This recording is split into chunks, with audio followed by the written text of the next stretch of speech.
Je voudrais particulièrement remercier ceux qui nous aident depuis le début, notamment l'État, est représenté aujourd'hui par Rémi Ferrier, qui représente le préfet, Monsieur Claude Guetz, qui représente le président Malvy, Monsieur Georges Méric, le président du conseil départemental de Haute-Garonne, et Monsieur Jean-Luc Moudin, maire de Toulouse et président de Toulouse Métropole.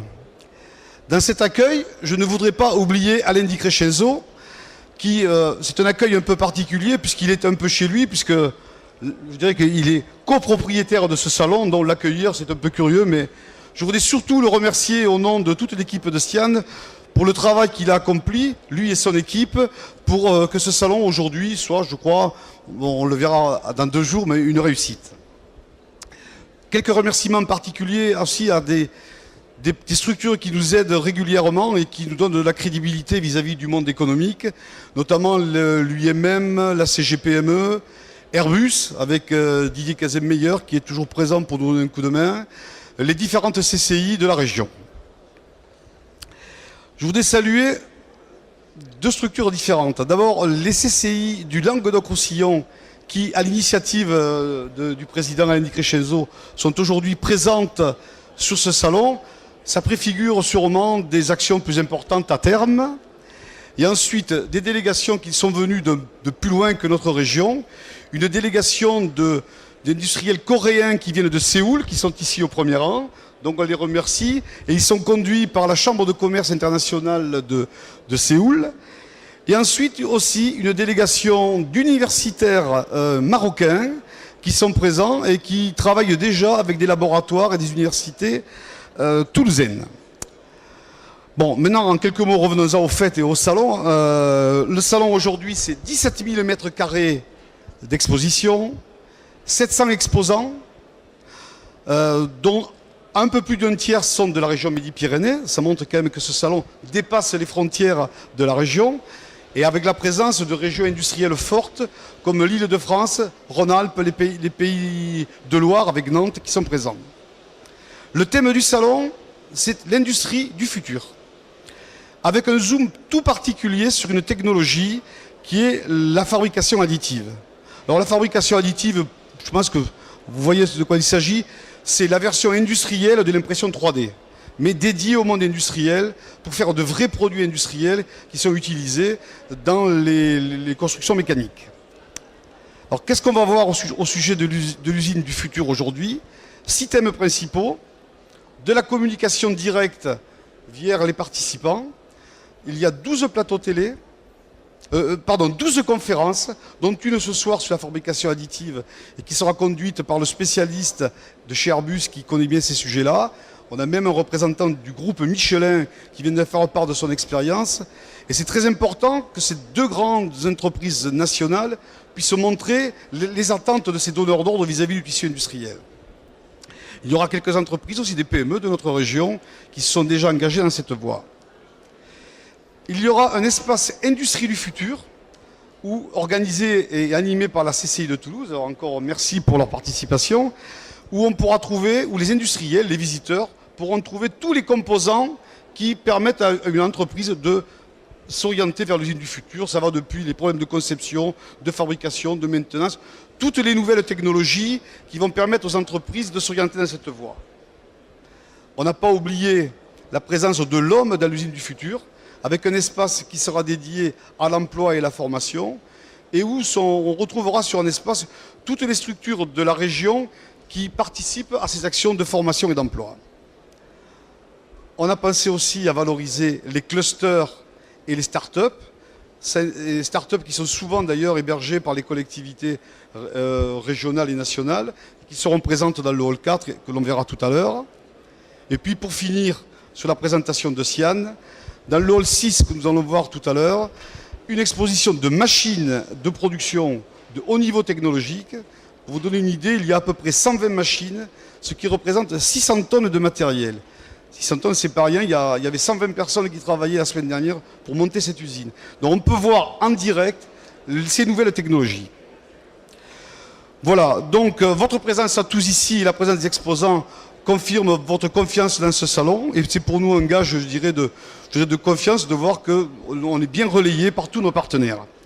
Voilà, c'est ce que j'avais à vous dire. Je vous remercie encore une fois d'être présent parmi nous pour cette 11e édition. Et je vous invite donc à aller visiter donc, le salon. Ça devrait prendre à peu près entre 30 et 40 minutes si on est assez rigoureux. Et ensuite, nous reviendrons tous ici où les représentants des collectivités régionales et nationales prendront la parole et s'exprimeront. Et vous serez invités donc à un cocktail qui aura lieu après. Voilà, merci à tous d'être présents. Tout d'abord, je voudrais saluer les différentes personnalités ici présentes. Saluer monsieur le vice-président du conseil régional, monsieur le président du conseil départemental, monsieur le président de Toulouse Métropole, les représentants de l'État ici présents, les élus nombreux, y compris les élus des chambres de commerce, les présidents de chambres de commerce que je salue, qui sont venus nombreux de Languedoc-Roussillon et de Midi-Pyrénées. Évidemment, donc les organisateurs du CIAN pour le travail que vous avez fait, je reviendrai ici là-dessus, et bien sûr, tous les exposants et tous ceux qui sont ici présents. Pour vous dire que je suis très heureux de vous retrouver ce matin pour ce grand événement. Un grand événement pour notre territoire parce que pour qu'une région industrielle comme la nôtre puisse se développer, il faut aussi un grand événement industriel majeur. Un grand événement pour la CCI de Toulouse parce que, comme tu l'as dit, cher ami, donc nous avons depuis un an acquis 49% des parts du CIAN et donc un grand événement qui s'appelle le CIAN, vous l'avez compris, qui est le premier rendez-vous des acteurs de l'industrie du Grand Sud. C'est encore une performance qu'il faut noter parce que généralement on a tendance à centraliser les salons industriels sur Paris. Et bien, le deuxième salon industriel après Paris, ben, il est chez nous, il est ici à Toulouse. Alors, on vous a parlé du CIAN, mais je ne peux pas vous parler du CIAN sans vous peut-être brosser un petit peu le contexte industriel dans lequel nous vivons. Pour vous dire que 2014, je viens sur 2014 parce que je crois que c'est une année importante pour notre pays. Parce que 2014, ça a été une année charnière. Quand on regarde l'industrie française et ce qui s'est passé, ce qu'on peut voir, c'est que la production industrielle manufacturière s'est stabilisée en 2014. Alors que depuis un certain nombre d'années, elle baissait d'année en année. Je veux y voir un signe positif. Et ça s'est passé chez nous, alors qu'au niveau mondial, ça a été un peu différent. Évidemment, les États-Unis marchaient, mais en Asie, ça n'a pas été ça. Et l'Europe s'est un peu infléchie, parce que l'Allemagne a baissé.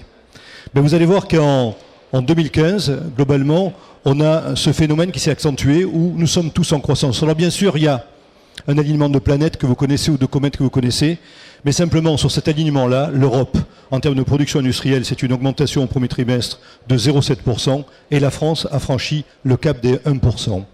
Sur notre territoire, plus près de nous. Nous sommes sur un grand territoire industriel et je voudrais simplement vous rappeler les chiffres records que nous enregistrons d'année en année. Sur 2014, 4% de croissance. Sur 2013, c'était 6,7%. Sur 2015, tous les mois, depuis le début de l'année jusqu'au mois d'août, nous avons enregistré une croissance significative. Ça veut dire que tous les mois, on a fait encore de la croissance après tout ça. Ça continue donc sur la fin de l'année. Et tout ça, ça veut dire que nous sommes dans une année 2015 qui est une année, encore une fois, qui poursuit cette charnière-là. Et j'espère que ça va continuer. Je vois là-dedans différents éléments. Premièrement, que l'année 2015 sera une bonne année.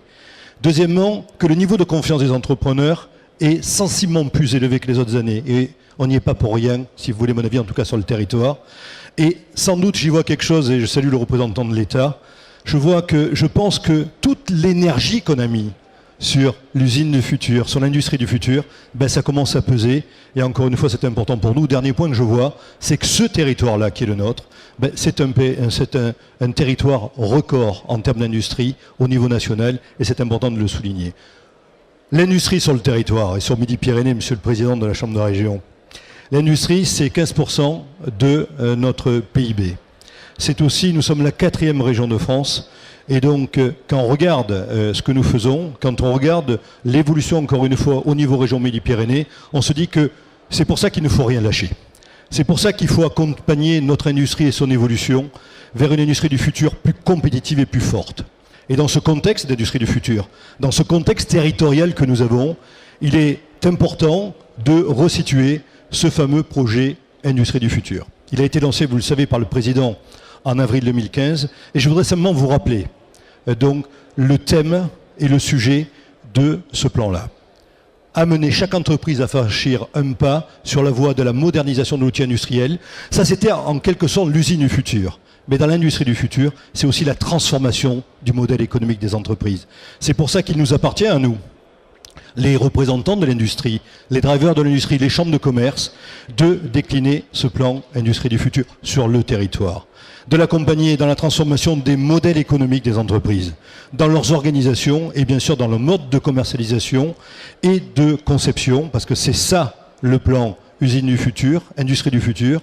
Et donc ça, nous devons la faire avec la plus grande dynamique dans un contexte où le numérique, et je salue Bertrand Frère ici présent, où le numérique vient complètement révolutionner la production telle que nous l'avons connue. Il n'y a plus de frontières entre l'industrie et les services, et je crois que c'est important de bien noter ce point-là. Alors, quels sont les enjeux? Les enjeux de l'industrie du futur, c'est la mutualisation logistique, c'est la robotique industrielle, c'est l'Internet des objets. Je m'arrête 2 secondes là-dessus, parce qu'on a la chance d'avoir des pépites sur ce territoire. Et je pense qu'ils sont devenus incontournables dans l'industrie.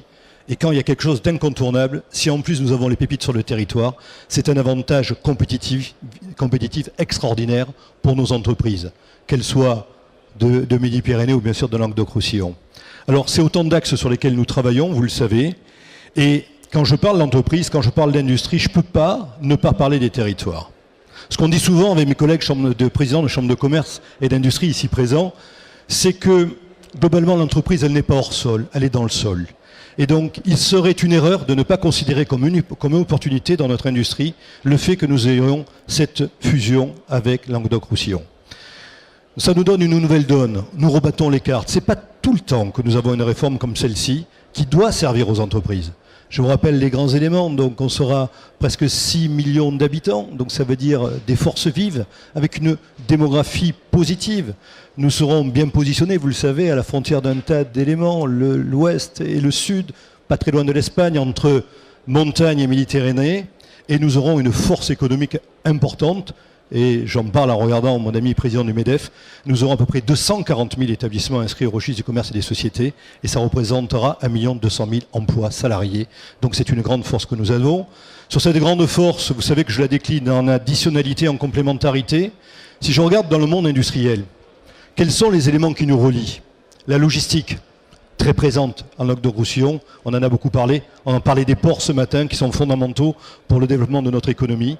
Chez nous, nous avons bien sûr l'industrie, nous avons bien sûr le spatial, nous avons bien sûr les systèmes embarqués. Ça, c'est pour donc nos additionnalités. Simplement pour vous dire que je parlais avec les collègues ici présents, il y avait le collègue d'Airbus qui était là, je ne sais pas où est Didier Kassenmayer, pour dire simplement que sur l'aéronautique, nous avons besoin de produire plus.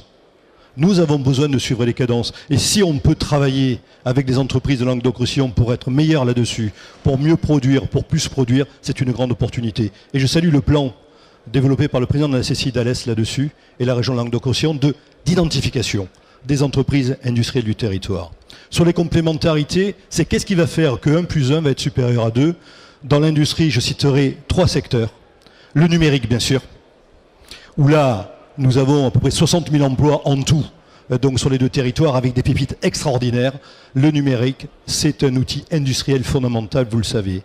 Il y a aussi la santé et les biotech, avec encore une fois des pépites bien représentées entre Toulouse et Montpellier. Et bien sûr, nous avons l'agroalimentaire. Voilà, toutes ces thématiques, ces technologies, eh bien, elles sont présentes au CIAN. C'est pour ça que quand on a la chance d'avoir un salon comme le CIAN, sur le territoire, il faut s'y investir et on s'y est tous investis, je reviendrai là-dessus. Le CIAN, nous y sommes investis, bien sûr, en mettant des moyens économiques. On l'a fait. Mais c'est aussi les équipes de l'industrie que je salue, mais aussi les équipes des ressources humaines et de l'apprentissage omniprésentes. Nous y mettons aussi nos élus ici présents, et dans les élus, j'étends encore une fois à la grande région.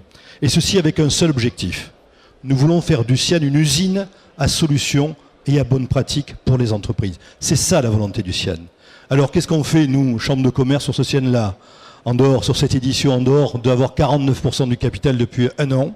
Ce qu'on fait, c'est qu'on a un stand collectif, vous l'avez vu, avec 23 entreprises.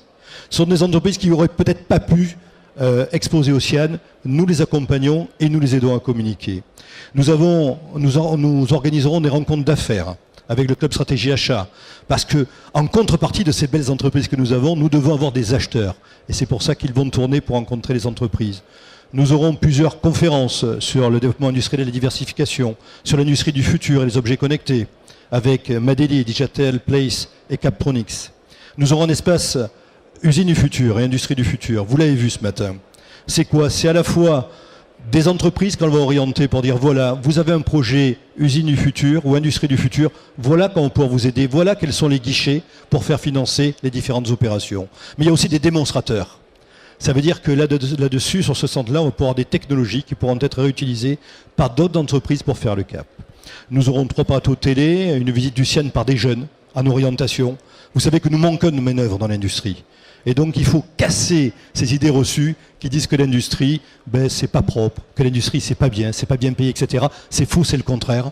Et c'est pour ça que nous voulons faire tourner des jeunes. Et enfin, nous signerons des conventions avec les clusters qui sont liés à l'industrie, parce que nous voulons contractualiser avec une forme de contrat d'objectifs et de moyens, bien sûr, ce que nous faisons avec des clusters. Voilà, je vous ai parlé de la grande région, mais pour vous dire que nous accueillons nos collègues. C'est la première fois qu'on vous accueille comme ça.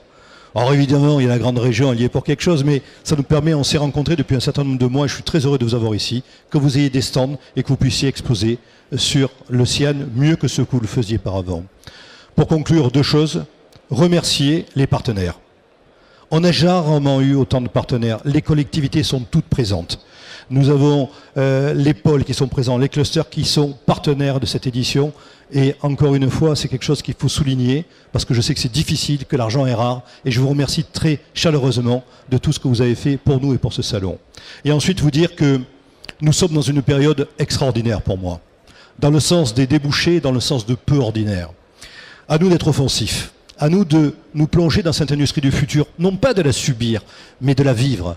Et à nous, bien sûr, d'en faire une véritable renaissance pour notre industrie. Voilà ce qu'il faut faire. Et à nous de jouer collectif avec Languedoc-Roussillon, vous le savez déjà. Voilà, il me reste à vous remercier d'être là, à vous remercier de votre attention et à vous dire vive l'industrie. Merci à vous.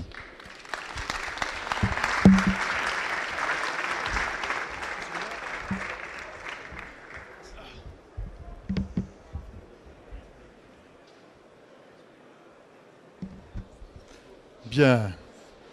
Monsieur le représentant de l'État, Monsieur le Président du Conseil départemental, Mesdames, Messieurs les conseillers régionaux, départementaux, municipaux, Mesdames, Messieurs les présidents de corps consulaires, en particulier le président de la Chambre régionale, Didier Gardinal, et Alain Di Crescenzo, Mesdames, Messieurs, je ne sais pas si c'est très raisonnable de commencer un discours à 12h50. Donc je vais essayer de ne pas vous embêter trop longtemps. D'abord, en vous disant le plaisir qui est le mien d'être présent dans ce salon pour son inauguration. Je ne suis pas venu tout seul, je suis venu avec 2 de mes collègues, avec Dominique Faure, qui est vice-présidente et qui coordonne l'ensemble des élus de la sphère économique, et puis avec Bertrand Serbe, qui est vice-président, cela a été dit, chargé du numérique, qui est en plein développement et que nous supportons. Bravo à toutes celles et ceux grâce à qui ce salon est organisé, qui permet de mettre en valeur l'industrie d'une part, et d'autre part les savoir-faire de notre grande région. J'ai même envie de dire très grande région, puisque c'est pas simplement Midi-Pyrénées, c'est pas simplement la région du 1er janvier prochain avec Midi-Pyrénées et Languedoc-Roussillon, mais on déborde sur l'Aquitaine et puis on va même, je crois, un petit peu plus loin vers le sud-est. Donc c'est le concept du Grand Sud. L'industrie. L'industrie, nous le savons, est le parent pauvre de la dynamique économique de notre pays depuis maintenant quelques décennies.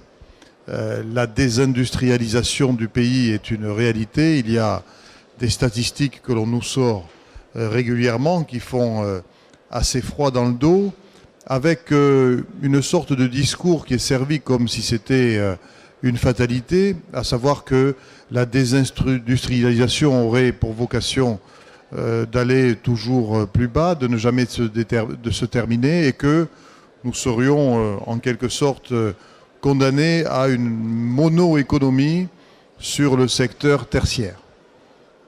Heureusement que ce salon est là pour nous remettre les idées en place et faire en sorte que nous ne succombions pas à ce discours qui vient de manière un peu trop fréquente.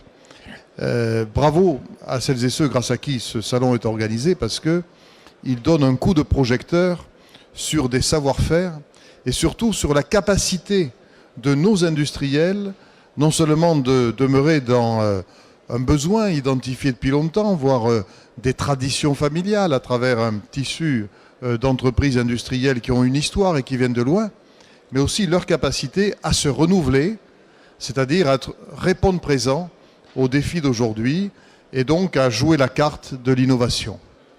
Et c'est à nous de dire, et en particulier nous les élus, de dire que l'industrie a toute sa place dans notre dynamique économique pour l'avenir.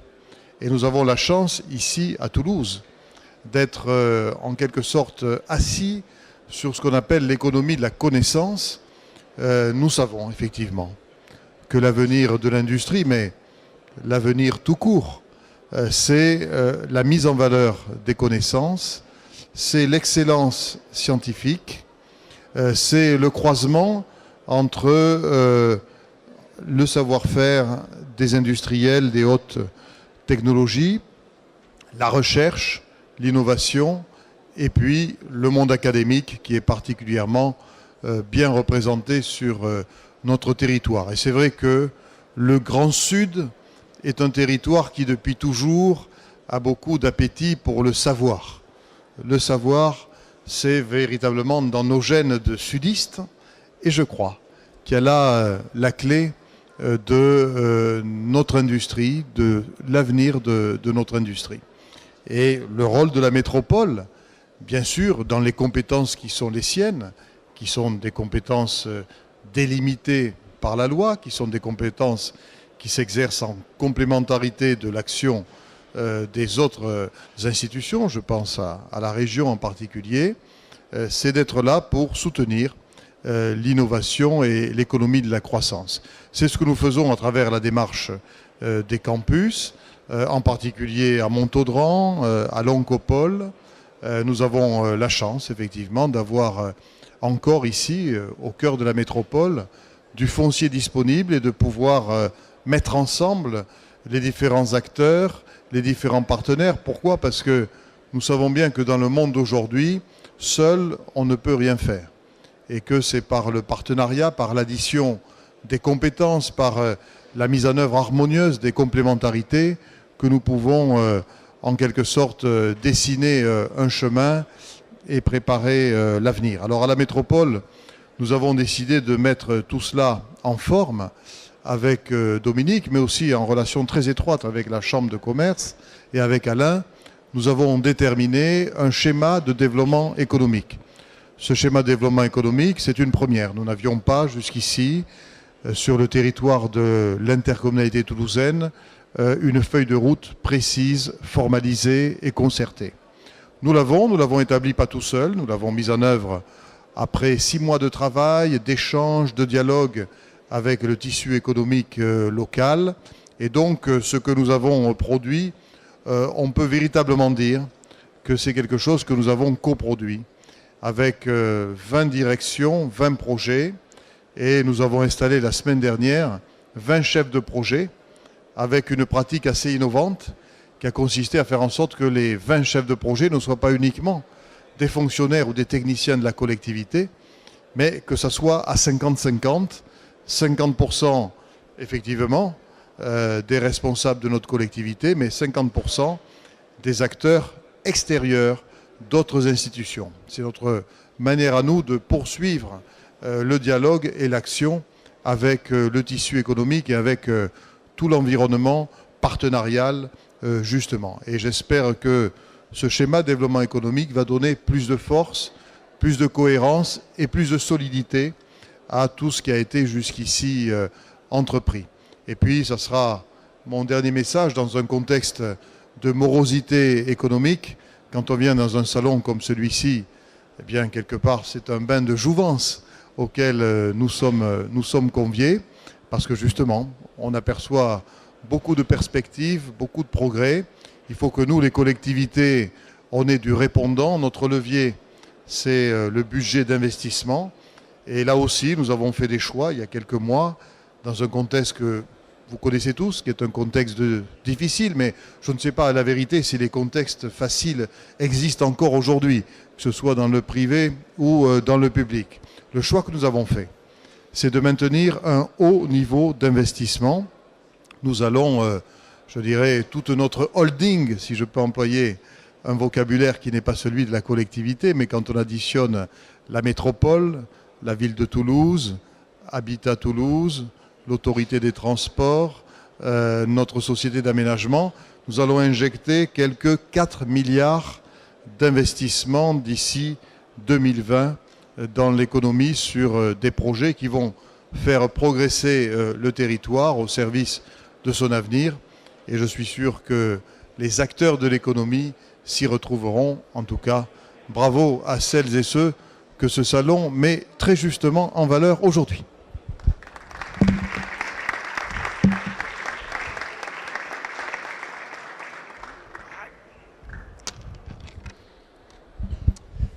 Monsieur le représentant de l'État, Monsieur le maire de Toulouse, président de Toulouse Métropole, Mesdames, Messieurs les élus, Monsieur le président de la Chambre de commerce et d'industrie, cher Alain, Mesdames, Messieurs les chefs d'entreprise, Mesdames, Messieurs les organisateurs de ce magnifique salon, Mesdames, Messieurs,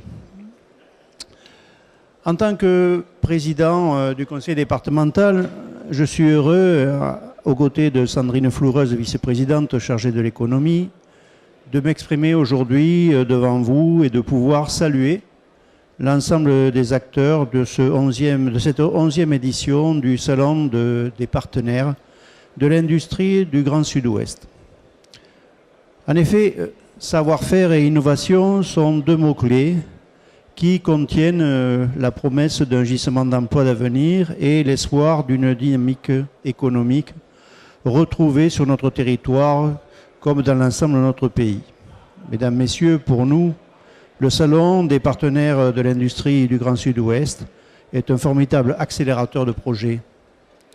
En tant qu'ancien chef d'entreprise, je sais que le Salon assure aussi l'expression de la dynamique et de l'activité du monde de l'entreprise. En tant que président du SCOT et du PETR Lauragais, soyez assurés que de mon implication constante sur les enjeux économiques de notre territoire depuis de nombreuses années. Il en sera de même pour ma nouvelle fonction de président du conseil départemental. Je veux d'abord rappeler le soutien apporté par le conseil départemental au pôle de compétitivité et l'action exemplaire qu'il a conduite dans 2 pépinières d'entreprises de Martres-Tolosane et de Ramonville-Saint-Agne, regroupées au sein de la société Théogone, qui sont présentes d'ailleurs certaines entreprises sur notre stand ici aujourd'hui. D'ailleurs, Théogone a été labellisé en 1992 comme centre européen d'entreprises et d'innovation dont la vocation est de permettre le développement de jeunes entreprises innovantes. Mesdames, Messieurs, le conseil départemental conserve la compétence solidarité territoriale et donc il sera, dans les mois et années à venir, l'acteur majeur en matière d'aménagement de territoire, des territoires périurbains et ruraux. Et là est l'essentiel de notre rencontre avec l'économie. Ainsi, le conseil départemental appelle à la concertation et au partenariat afin de créer dans les bassins de vie périurbains et ruraux l'environnement nécessaire à l'implantation d'entreprises et au développement économique et de l'emploi. Cette concertation peut être organisée notamment avec la CCI, Alain, on en a déjà parlé et on va le faire, le conseil départemental et les intercommunalités. Les collectivités territoriales ont la nécessité de créer l'environnement propice à votre implantation afin que vous exprimiez votre savoir-faire de chef d'entreprise et de gagner un devenir commun. Portons donc ensemble le message du plaisir d'innover, de créer, d'imaginer. Portons ensemble le message de la création d'entreprises qui est un formidable pari d'avenir et une belle aventure. De la même manière, avec le schéma départemental d'aménagement numérique, le conseil départemental met en place un plan d'action pour le développement du très haut débit sur l'ensemble du département. Il y prévoit le déploiement de la fibre optique sur l'ensemble du territoire haut-garonnais avec une vraie avancée durant les 5 prochaines années qui vont transformer, oui, la réalité actuelle. Je prendrai un autre exemple. Pour favoriser la dynamique économique des territoires périurbains et ruraux, le conseil départemental s'apprête à créer un portage du foncier et de son aménagement en partenariat avec les PETR et les intercommunalités. Enfin, pour terminer, je veux dire ici que le conseil départemental contribuera aux grands projets structurants de la Haute-Garonne. Le parc exposition, monsieur le maire, la future LGV, mais aussi le nécessaire prolongement de la ligne B du métro vers la Beige, sont autant de mises en valeur du territoire sur lesquelles le département reste totalement engagé. Comme d'ailleurs, il continuera d'exprimer son opposition à la privatisation de l'aéroport en appelant l'État à ne pas céder à un actionnaire privé les 10,01% du capital qu'il détient encore et en organisant le possible rachat par les institutions locales et un actionnariat citoyen. Mesdames, Messieurs les chefs d'entreprise, la Haute-Garonne a besoin de vous. La Haute-Garonne a besoin de votre passion, de votre audace, de votre initiative. Mesdames, Messieurs, c'est collectivement, acteurs économiques, acteurs sociaux, acteurs institutionnels et élus, que nous devons réfléchir à un nouveau modèle de développement. Le conseil départemental est disponible pour participer à sa place dans la concertation et le partenariat à la dynamique économique de nos territoires. C'est pourquoi je suis heureux d'avoir pris la parole devant vous pour vous présenter l'action du département et de vous souhaiter un plein succès pour ce salon qui est une promesse d'avenir. Merci.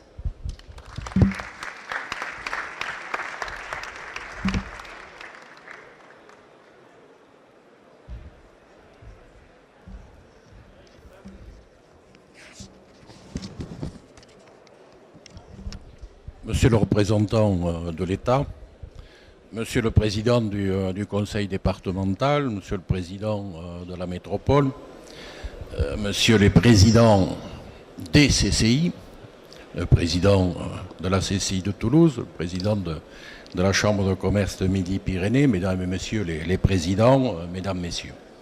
Tout d'abord, les excuses du président Martin Malvy, qui, retenu par une réunion à Paris, ne peut pas être des nôtres. Il m'a tout particulièrement chargé de vous dire son regret précisément de ne pas être parmi nous pour procéder à l'inauguration de cette manifestation qui est particulièrement remarquable. Vous dire également le plaisir qu'en tant que vice-président de la région en charge du développement économique et de l'innovation, avec mon ami Bernard Planot, qui est président délégué de Madélie, le plaisir que j'ai pris à visiter, même rapidement, cette manifestation qui est une grande manifestation qui permet ainsi de réunir tout ce que l'industrie, et tout particulièrement l'industrie sous-traitante, c'est-à-dire des PME, des TPE, peut apporter, disons, à l'ensemble de l'économie régionale. Depuis sa création, d'ailleurs depuis la création du CIAN, le Conseil régional soutient cette manifestation qui, comme cela a été dit, présente un grand intérêt du fait qu'elle regroupe sur un même lieu, par des expositions, un espace de présentation et de réception des sous-traitants, des rendez-vous d'affaires, des conférences, ateliers, débats avec des témoignages d'entreprises, une présentation des réalisations remarquables régionales, mettant en évidence les technologies, la pluridisciplinarité des secteurs impliqués, l'importance de l'innovation, ainsi qu'une présentation de l'offre productive. C'est une véritable vitrine de la richesse, de la variété et de la modernité des entreprises régionales, de la sous-traitance industrielle. La modernité se retrouve dans les thèmes retenus dans ce 11e salon, et notamment l'industrie du futur, avec la valorisation de l'investissement en équipement productif, la fabrication additive, la robotique, les drones et bien d'autres domaines. Il faut particulièrement remarquer, du moins je vous y invite, l'espace aménagé en partenariat avec la région, Madélie et la Chambre de commerce de Toulouse, avec aussi la participation d'entreprises régionales sur les concepts même de l'usine du futur. Cela fait maintenant 1 an que le Conseil régional a mis en place un plan Midi-Pyrénées usine du futur qui accompagne le plan lancé par le gouvernement. 33 millions d'euros sur 2015-2017 seront mobilisés pour accompagner une centaine d'entreprises avec prédiagnostic pour déterminer les besoins et engager une démarche profitable qui peut être participation à un appel à manifestation d'intérêt, engagement dans un contrat d'appui, participation à des appels à projets. L'usine du futur est d'ailleurs un axe fort du contrat de plan État-région 2014-2020 et est également un axe fort du programme opérationnel FEDER 2014-2020. Le 29 octobre dernier encore, le plan régional a été renforcé par des démarches collectives avec notamment la participation de Madélie. Un mailing a été adressé à plus de 6000 entreprises de Midi-Pyrénées. Une brochure est distribuée, on m'en parlait tout à l'heure, est distribuée à l'entrée de ce salon sur l'usine du futur. Et il y a un programme de conférences dans lesquelles la région est impliquée demain, mercredi, en partenariat encore avec la CCI de Toulouse. Il y a une conférence sur l'usine du futur, financer vos projets avec la région et l'Europe. Enfin, au niveau des conférences qui sont organisées, vous permettrez aux Hauts-Pyrénéens que je suis de saluer tout particulièrement la conférence qui est organisée sur la recherche et le transfert de technologies dans les écoles d'ingénieurs avec l'École nationale d'ingénieurs de Tarbes à la forte réputation. Donc merci aux organisateurs qui ont même préfiguré la construction de la toute nouvelle grande région en nommant cette belle manifestation Salon des partenaires de l'industrie du Grand Sud. Et je vais en profiter pour saluer les représentants des chambres de commerce de Languedoc-Roussillon, dont je crois que ce 11e salon mérite un plein succès. Je vous remercie.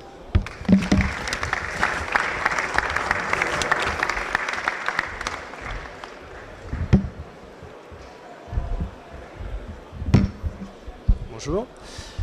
Mesdames et messieurs les représentants de l'industrie, mesdames et messieurs les élus, mesdames et messieurs les structures au service de l'entreprise, c'est toujours assez difficile de terminer, mais aujourd'hui finalement c'est assez facile parce que l'industrie du futur c'est un sujet assez consensuel. Monsieur le Président de la Chambre de commerce, finalement vous avez tout dit sur l'importance de l'industrie, donc je me contenterai aujourd'hui d'une réflexion et d'une petite page de publicité pour la politique du gouvernement, en espérant le faire aussi bien que l'aurait fait Monsieur le Préfet de région qui est à Paris et qui s'en excuse. Tout d'abord, l'industrie du futur, qu'est-ce que c'est? Pourquoi on en parle? Est-ce que c'est un effet de mode? Finalement, bon. Aujourd'hui, l'industrie du futur, on en parle pour 3 raisons. D'abord, c'est une urgence. Je prends qu'un seul chiffre, 12% du PIB dans l'industrie en France contre 25% en Allemagne. Pas besoin d'en dire plus. Ensuite, l'industrie du futur, c'est une révolution, un peu comme on a eu la première révolution industrielle, la deuxième révolution avec l'Internet, les ordinateurs. L'industrie du futur, c'est un changement, prise en compte du développement durable, prise en compte du numérique, prise en compte du bien-être des salariés. C'est une révolution de fond qu'il faut prendre en compte dans nos entreprises et dans notre culture. Et enfin, l'industrie du futur, c'est aujourd'hui qu'il faut la faire. C'est en ce moment que, étant donné la situation globale, la France peut et a les moyens de saisir une opportunité pour recréer l'industrie. On a des atouts technologiques, des compétences, une volonté. Il faut savoir s'en saisir puisque c'est la place de l'industrie dans la société qui est en train de changer. Pourquoi demain on n'assisterait pas à une relocalisation massive vers les pays comme la France parce qu'on maîtrise les technologies, parce qu'on offre un environnement propice à ces relocalisations. Finalement, les coûts de logistique, lorsqu'on rapproche l'industrie du client, ils deviennent importants. Donc comment on fait pour que notre coût de la main-d'œuvre qui est important ne soit plus un frein, mais qu'on le limite son impact dans la compétitivité. Et pour ça, on a des outils aujourd'hui, on a des opportunités à saisir. Ensuite, comment faire l'industrie du futur? Je vais résumer à trois idées principales de la politique du gouvernement, en espérant le faire aussi bien que Macron la semaine dernière. D'abord, soutenir l'offre technologique. On l'a vu sur le salon, il y a quelques, et je dis bien quelques, offreurs de solutions technologiques en Midi-Pyrénées et en France. Malheureusement, il y en a trop peu. Donc comment faire pour que la France dispose des solutions et des briques technologiques nécessaires au développement de l'industrie du futur? C'est le premier axe du plan du gouvernement. 100 millions d'euros sur un appel à projet pour l'industrie du futur, pour développer les briques technologiques. Ensuite, pour construire l'industrie du futur, messieurs les chefs d'entreprise, il faut investir. C'est aujourd'hui, le gouvernement déploie les outils dont il dispose pour permettre cet investissement. Ça a commencé avec le CICE pour dégager de nouvelles marges, pour permettre de redynamiser les entreprises, recréer une dynamique d'investissement. Il y a des outils, l'aide à la réindustrialisation. Le conseil régional met en place des outils pour soutenir cet investissement. Donc c'est aujourd'hui qu'il faut le faire. C'est la priorité en ce moment. Et enfin, l'industrie du futur, c'est aussi des hommes et des femmes. Alors c'est des hommes et des femmes, des institutionnels qui doivent se coordonner. Et je salue l'initiative du Conseil régional pour coordonner la mise en place du plan Industrie du futur dans la région, qui permet de rassembler l'ensemble des structures des institutionnels. C'est des chefs d'entreprise qui doivent être sensibilisés, qui doivent être accompagnés dans cette démarche vers l'industrie du futur. Et enfin, je pense qu'il ne faut surtout pas l'oublier, c'est des hommes et des femmes dans les usines, dans l'industrie, qui doivent être accompagnés pour réaliser ce virage vers l'industrie du futur, pour être formés. Et il nous faut aussi anticiper ces métiers de demain qui seront ceux de l'industrie du futur. Voilà un peu la vision de l'État sur ce que doit être l'industrie du futur. Et j'espère que dans les années à venir, ce salon sera encore présent et qu'on y verra encore plus d'acteurs français qui permettront de développer l'industrie du futur pour la France et avant tout l'emploi industriel en France de demain. Merci.